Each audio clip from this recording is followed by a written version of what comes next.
यवतमाळच्या पुसद तालुक्यातील सावर इथे भीषण पाणी टंचाईचं सध्या सावट आहे आणि त्याच्यामुळे संतप्त झालेल्या गावकऱ्यांनी आक्रमक पवित्रा घेतलाय। सरपंचांच्या अंगावरील कपड्यावर बेईमान असं लिहून सरपंचांना दोरखंडानं बांधून उपविभागीय कार्यालयावर घागर मोर्चा काढला।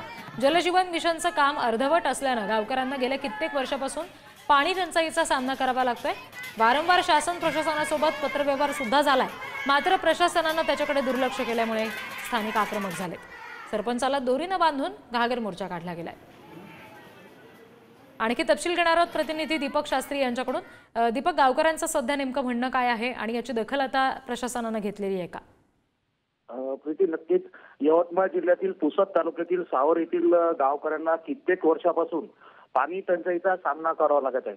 त्यामुळे पाणी प्रश्न गंभीर झाला आहे। त्यामुळे संतप्त झालेल्या गावकऱ्यांनी आक्रमक पवित्रा घेत सरपंचाच्या कपड्यावर बेईमान लिहून सरपंचाला दोरखंडाने बांधून पुसदच्या उपविभागीय कार्यालयावर गावकऱ्यांनी मोर्चा काढला आणि गावात प्रशासनाकडून जलजीवन मिशन अंतर्गत काम करण्यात आले, मात्र ते काम कित्येक वर्षापासून अर्धवट आहे। त्यामुळे आलेला 2 कोटी रुपयाचा निधी हा धुळकात पडत आहे। अनेक वेळा प्रशासनाकडे पत्रव्यवहार करण्यात आले, मात्र शासनाने याकडे दुर्लक्ष केल्याने संतप्त झालेल्या गावकऱ्यांनी हा पवित्रा घेतला आहे।